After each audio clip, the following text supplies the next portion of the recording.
Want to make a podcast? Spotify's got a platform that lets you make one super easily, then distribute it everywhere and earn money, all in one place for free. It's called Spotify for Podcasters, and here's how it works. Spotify for Podcasters lets you record and edit podcasts right from your phone or computer, so no matter what your setup is like, you can start creating today. Then you can distribute your podcast to Spotify and everywhere else podcasts are heard. Video podcasts are also available on Spotify. With Spotify for Podcasters, you can earn money in a variety of ways, including ads and podcast subscriptions. And best of all, it's totally free with no catch. Ever since we discovered Spotify for Podcasters, we have had so much fun trying out all of the features like Q&As and polls that let us be really creative and engage with our audience. I highly recommend you give it a try. Download the Spotify for Podcasters app or go to www.spotify.com/podcasters to get started.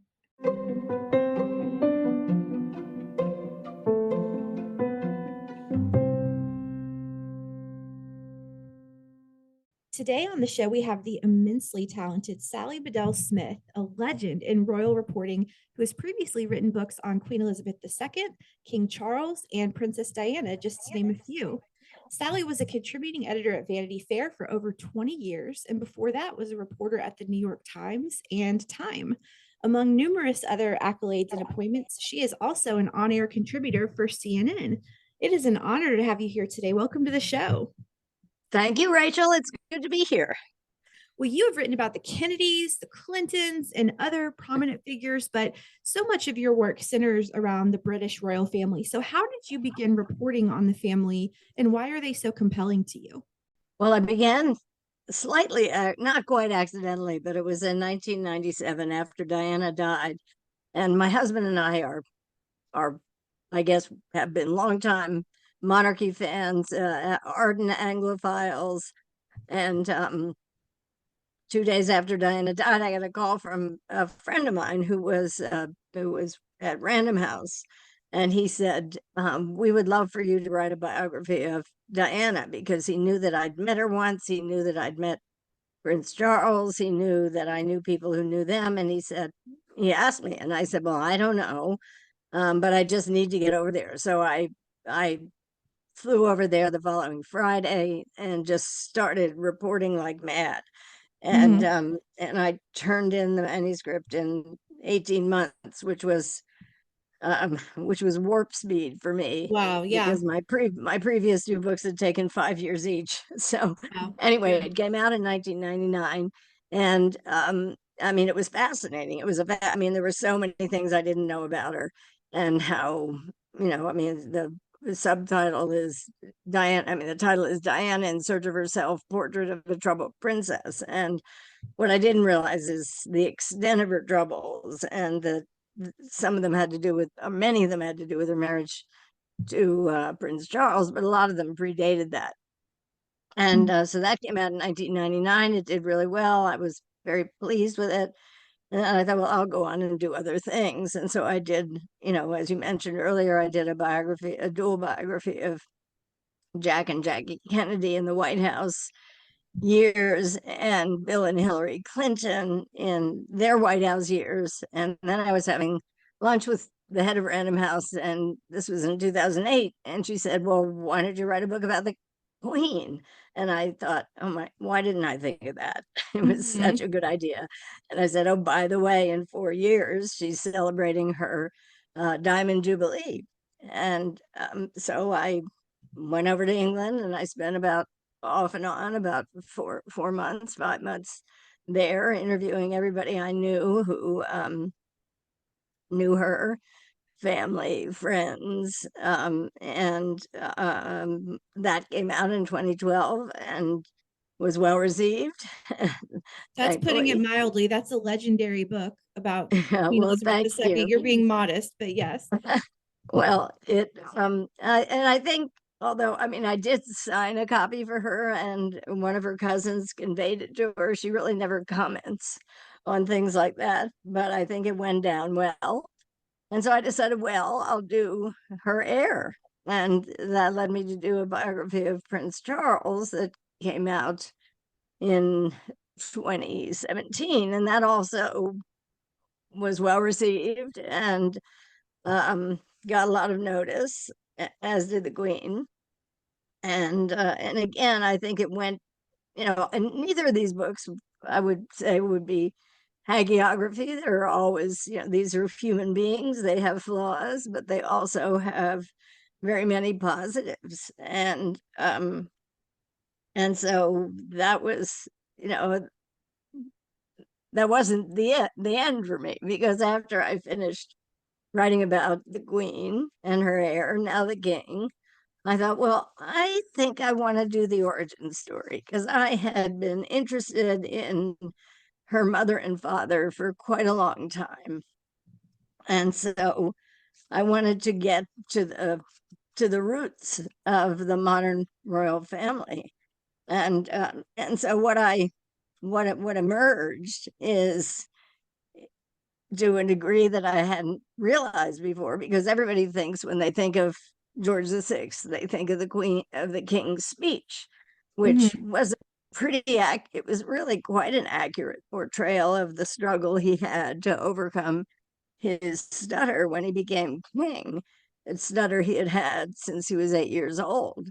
And the Queen, because she lived 50 more years after the premature death of her husband in 1952, everybody's impression of her is as the jolly Queen mom.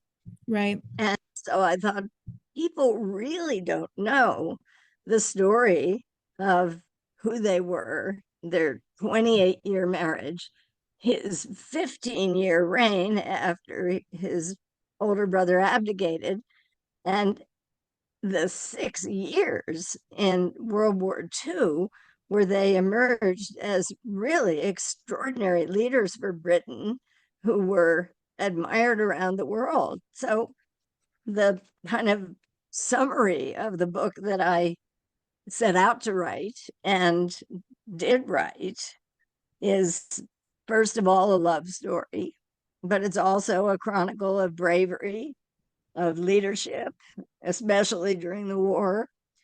And it's a real look at the dynamics within the royal family and the unique training of the future Queen Elizabeth II. I thought I knew all about that from having written about her, but I learned so much more. And it really spans the early to the mid 20th century. And here is the key component of the book, which is that I knew that in order to portray the two of them in an intimate and a really authentic way, I had to see their papers. So when I began my research, I got in touch with two people who knew the Queen very well, with whom I had good relations, and who respected my work. And they really went to bat for me with the Queen. And in the spring of 2018, she gave me special permission to read the papers of her mother and father and other members of the family and friends that are in the royal archives at Windsor Castle. And I spent 3 months in the royal archives. An easy thing to do in some ways, because you have to climb up 100 medieval stone steps every day to I get know, I there. read that. That sounds like a task. And how you took your lunch It is with a you so you task. didn't And have then to there go. were 21 more steps Wow. up to And how the you took your lunch research. with you so you didn't have to do it twice in a day. I would do the same thing. Absolutely.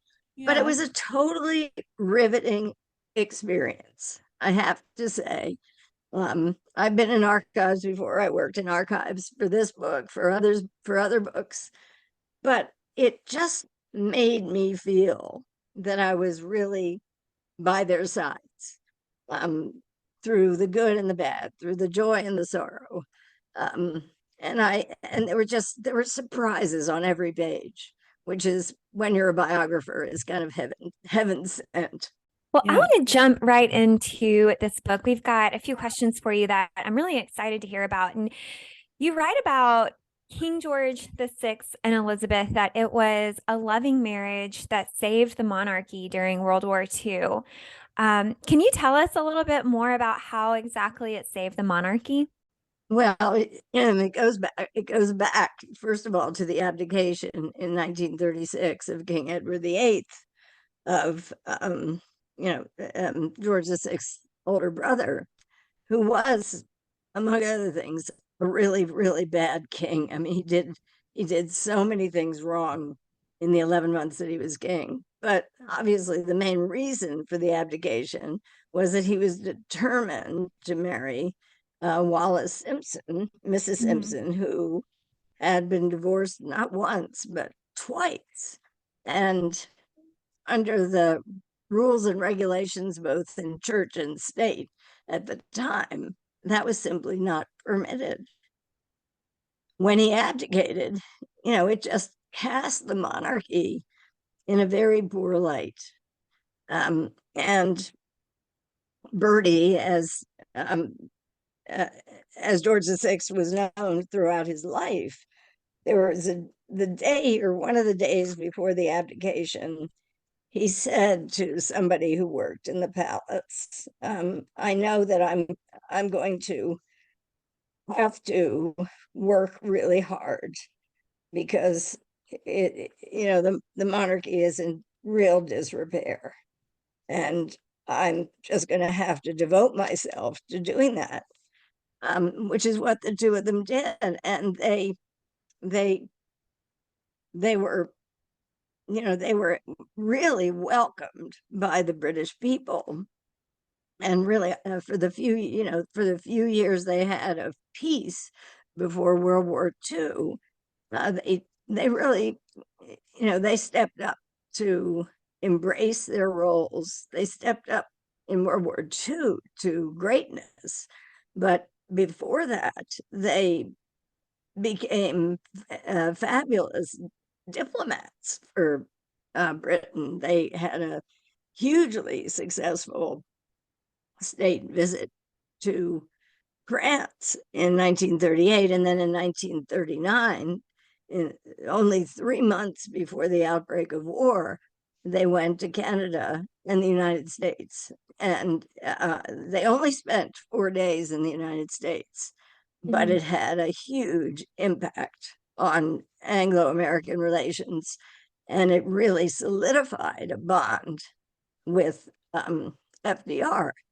And then when war broke out, particularly when the Blitz began in the late summer, early autumn of 1940, they showed incredible bravery. They were out many days, particularly in the poorest sections of London and then all over the country, looking at the devastation, comforting the victims.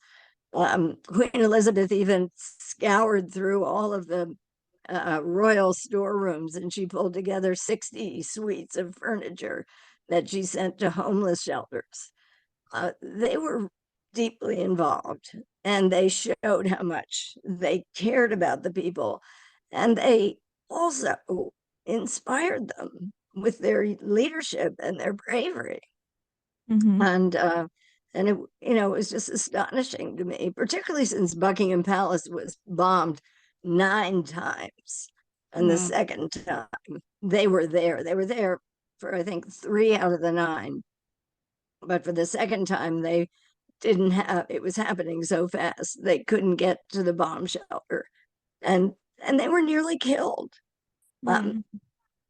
and the people that they had, who were being devastated by bombing in South London and East London, the really deprived neighborhoods, they had a real bond with the king and queen, and because they knew that even they were vulnerable. Mhm. Well, so I want to back up for just a second to their courtship and their falling in love. So you write of Bertie and Elizabeth's falling in love that it was less of a courtship and more of a campaign. I like that. So we've discussed on the show before that Bertie proposed to Elizabeth 3 times before Right, she accepted. What was right. it about her that made him so insistent? And what coaxed her to finally agree and say yes? Because she was a little bit reticent to have such a public life in the royal family. Is that correct? Yeah, I think that is a correct assessment.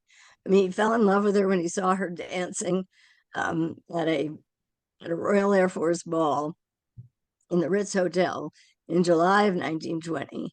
And she was I mean, she wasn't beautiful, but she was pretty, she was vivacious, she was funny.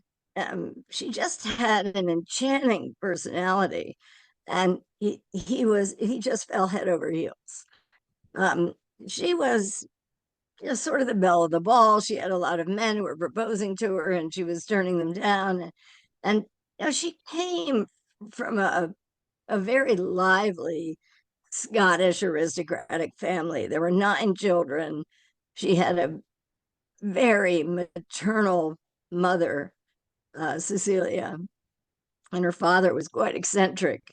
And there's some very funny things in the book about him. But Bertie saw something in her that and he couldn't get her out of his mind. And Mhm. then when he went to visit her up at their castle in Scotland, he fell in love with her entire family, which was so different from his own very um, formal upbringing within the royal family.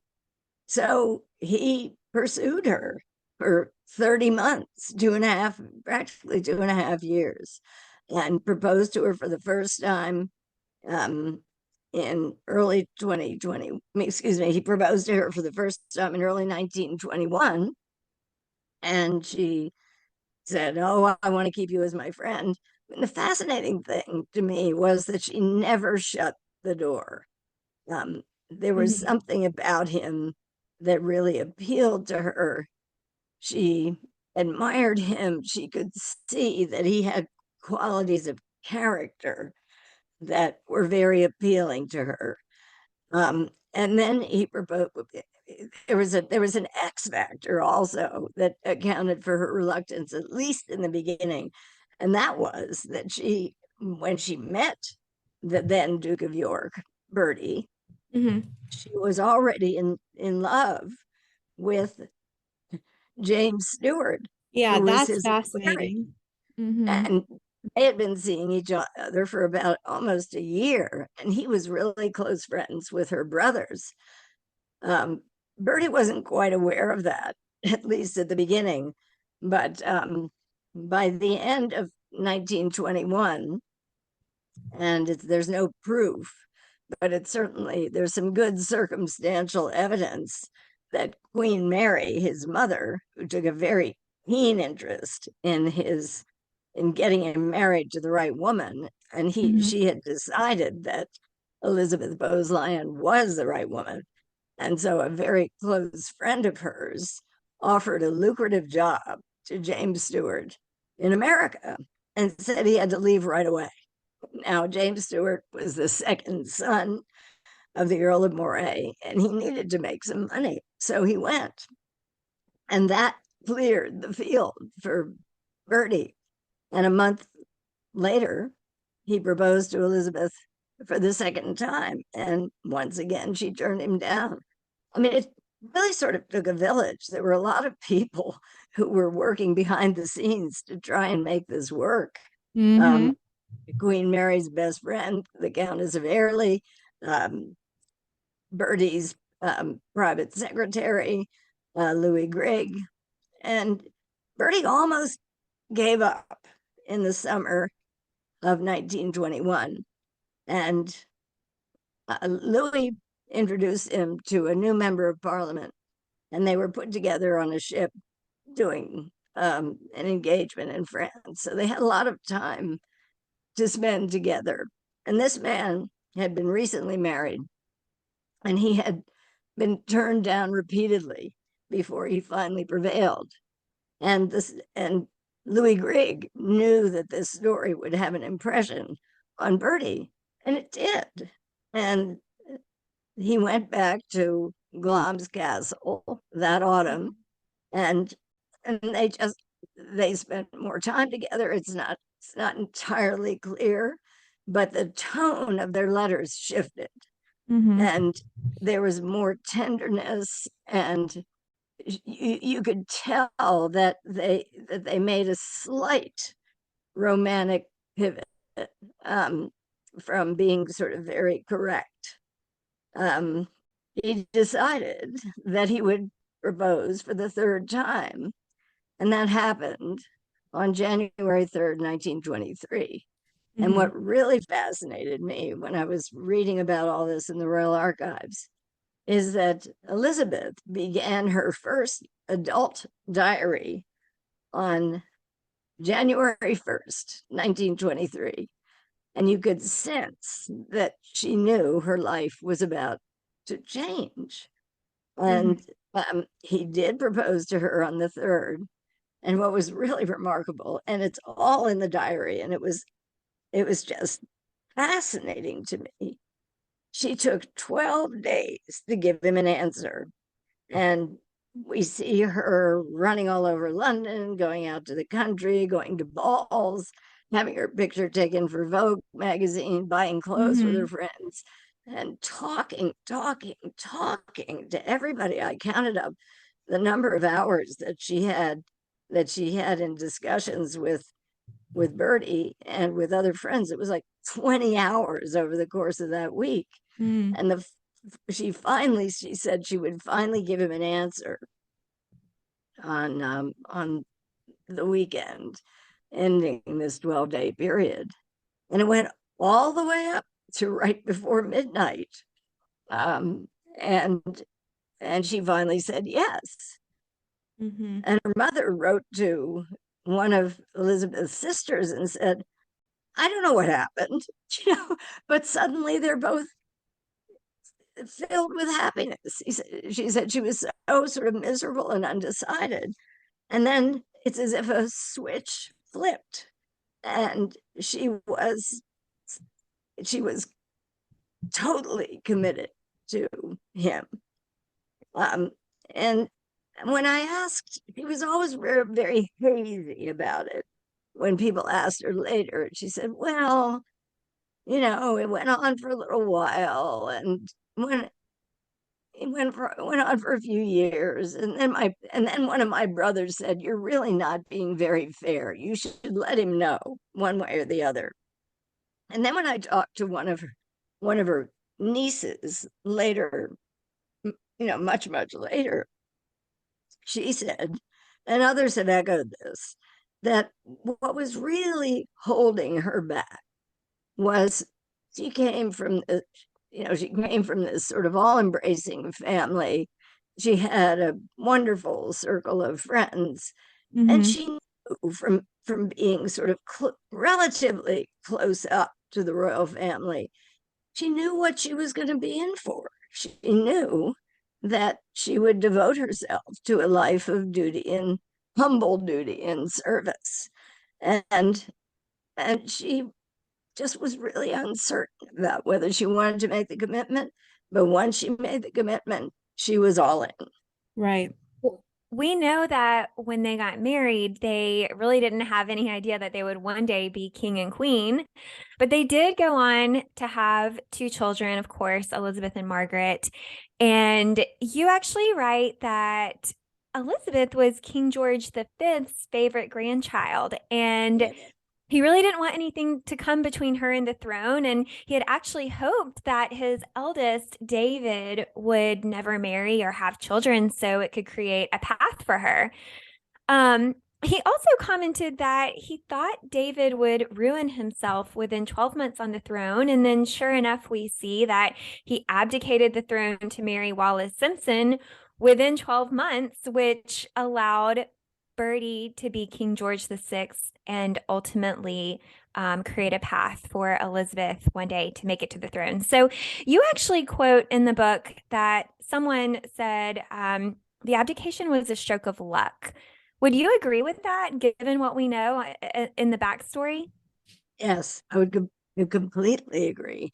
I mean, what I learned, again, a lot of it reading through the papers, is that um, even though superficially, Bertie's older brother, they called him David in the family, even though he was a charmer and he went out and he traveled the world on behalf of the king, and he made these very sort of showy tours around the UK, often flying in one of several airplanes that he bought. But David did not have the right stuff to be king. I mean, he even told Bertie and Elizabeth in 1929 that he thought that um, David would never be king. And Mm-hmm. there's some evidence that when David fell in love with Wallace, that he was seriously thinking about giving up his position as heir to the throne and marrying her. And then George V died. But there's a moment that somebody told me about that happened only weeks before the death of George V in January of 1936. It was over the Christmas holidays at Sandringham, their Norfolk estate, when one of their guests walked into the hallway, and there was the then Prince of Wales standing on the staircase, and George V standing at the bottom, shouting at the top of his lungs, "You've got to get rid of that woman." And so he felt very strongly about it. And he also told his wife, Queen Mary, that if David ever did marry her, that neither she nor Elizabeth should ever receive her. And Queen Mary made that promise, and they never did. At least, if they had, there was one moment or two when they were sort of thrown together with her. I have a quick So question to that point, yeah, actually. yeah, Did King George VI and Elizabeth ever have any relationship with Wallace Simpson? Did they ever know her? Did they ever receive her? they met her um, before they knew that they weren't supposed to. Right. Um, there was a moment when the Prince of Wales, David, not only was he in love with Wallace, he was in love with all things American, and he had brought an American station wagon over to Bertie and Elizabeth's house near Windsor, Royal Lodge, where Prince Andrew now lives, and he wanted to show it off. It was kind of an awkward um, moment. They looked at the car and they walked around the garden and they had tea. And in her memoir, many years later, Wallace said, "Well, I had the feeling that the Duchess of York didn't mind about the American car, but she really didn't care for the other American, which was herself."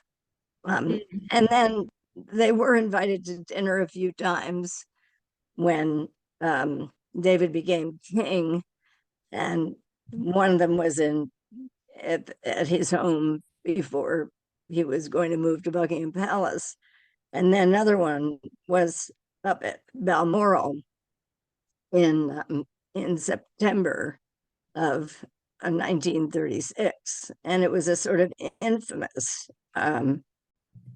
The King Edward VIII brought Wallace with him and a whole group of British aristocrats. And as one of them wrote a letter to somebody whose collection I read, she said, he brought all of the gold plate up to Balmoral, so Wallace could eat off the gold plate from Buckingham Palace with all these aristocrats, and it had never been done before.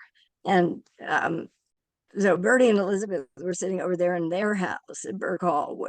Well, there was this rather, you know, well, they weren't louche because a lot of them were aristocrats, but this other crowd over at Balmoral, and David and Wallace did a number of things to offend Bertie and Elizabeth and offend the Scottish people. And so these encounters were not exactly warm. And certainly neither of them was eager to see her again. And they didn't. No, neither of them did. Because during the abdication, she fled to France. We have talked a lot about, some of the personal sides of the family in this interview, but I do want to ask you, can you tell us a little bit about how King George VI was like as king and how Elizabeth was as queen? Well, they were a really exceptionally close um, partnership. And one of the things that I learned from reading his diary that he began on the first day of World War II and he continued for more than 7 years is how much he grew as a leader and how much he knew and how many insights he had. The Queen, to a certain extent, surprised people in the same way, but he was so well informed and he had a lot of wisdom. And he really knew what he was doing. You can feel in his diaries this sort of growing sense of confidence in his abilities as a leader. He still had trouble making speeches, and he still relied on Lionel Logue, his speech therapist, to help him manage his stutter when he spoke. And even in those circumstances, he did it remarkably well. And but getting back to their partnership on the day, it was September 10th, 1940, when they came to London to work for the day, to go out and visit people who'd been bombed. The night early in the morning that day, a time release bomb, had exploded right under the king's office. And it had destroyed the swimming pool that they had built for Elizabeth and Margaret a year earlier. It was a mess. And they were, they surveyed the wreckage with Winston Churchill. And on that day was the first day that the three of them had a very private lunch that took the place of the formal audiences. And this is when, over these lunches, where no servants were present, no witnesses, and they served themselves from a buffet. And this is where the king and his prime minister, as of May 1940, or throughout the whole war, that is when they would meet and have their confidential audiences. Well, I discovered that Elizabeth was present at many of these, which was highly unusual. Queen Mary would never have done anything like that with George V. Queen Alexandra would never have done anything like that with Edward VII. And it showed, first of all, how tight their partnership was and how much they confided in each other and how much Winston Churchill trusted her to keep to be discreet. Well, the couple's 100-year wedding anniversary is coming up in a few weeks, actually. It's on Yes. April 26th, 100 years of marriage. Are they one of the great love stories of the British royal family? I really believe they are. First of all, they had such an unusual courtship, but after that, there was such an evident degree of mutual devotion and respect and admiration. And every time, they went out to, when they went to France, and they went to France, by the way, in 1938, right after the Queen's mother had died. So it was a very emotional moment for her. And, these kinds of challenges brought them even closer together. They were not apart very often, but the letters that I read when they were apart were so affectionate and tender and even a little bit passionate, which you sort of wouldn't have expected. Um, but they were a real love story, and they meant the world to each other, and their daughters did too. Mm-hmm. Um, the, the king called their family us four. Mm-hmm. They were unusual in how involved they were with their daughters. A lot of aristocrats and other members of the royal family remained relatively aloof, but they were, you know, in particular, this was an offshoot of Elizabeth's own upbringing. Cecilia Strathmore was a very involved mother, and she, taught all kinds of axioms to her daughter. If you're bored, it's not the fault is in you, and work work is the rent you pay for life. And Mm-hmm. these things, she Elizabeth passed on to her own daughter. Um, so they were a really remarkable love story all the way to the end.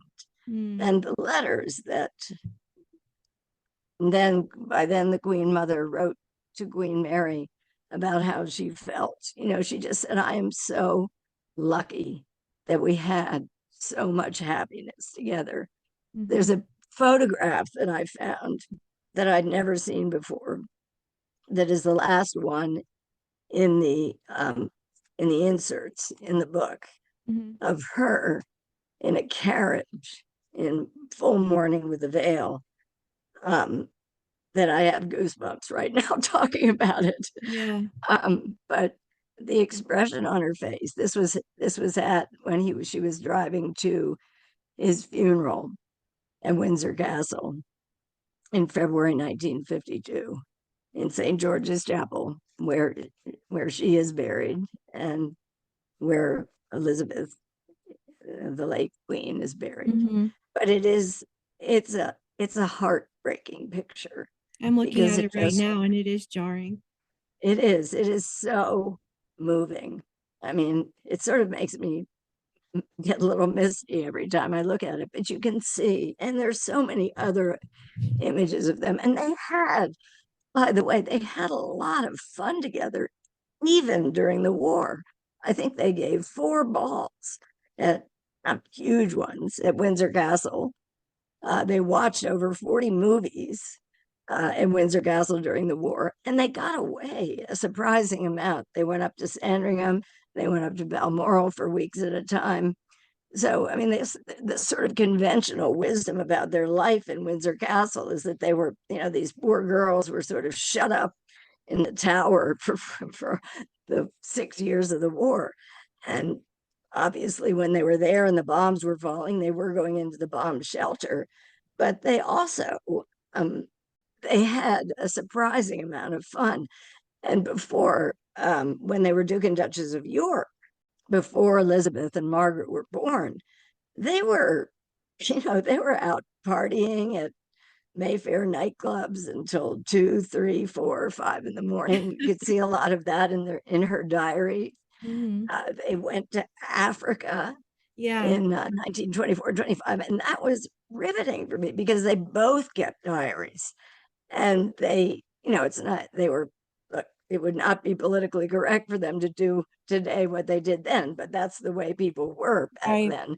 They shot elephants, they shot rhinos, and but beyond what they were doing in that regard, it's such a portrait of their ability to really deal with physical challenges. I mean, they had to drink muddy water. They went for days without taking a bath. They sometimes would walk for 20 miles a day. Um, they sort of learned about themselves. And Bertie was in pretty dangerous situations a few times, when he had to deal with charging elephants.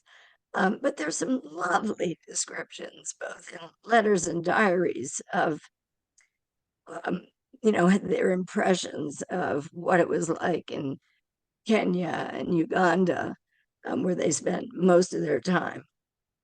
And she wrote to Elizabeth wrote to one of her sisters. She said, parts of it are like a large Scotland. And she had Yeah. some wonderful ways of describing the elephants and the giraffes. And she was a very good letter writer, and she was very imaginative in the way she described things. Well, you shared so many great stories from this book with us today. Listeners, George VI and Elizabeth, The Marriage That Saved the Monarchy, is out now. Thank you so much for being here today. This was a great conversation. Yes, Oh, thank you're you. welcome. You're welcome, Rachel and Jessica. I really enjoyed it. As you can tell, I love telling stories about them, and all of them are in the book, We which is love good. it. And And yes, more, all of and these, more. it's a big book. It's almost 600 pages. So listeners, pick up a copy. It is out now. Thank you again.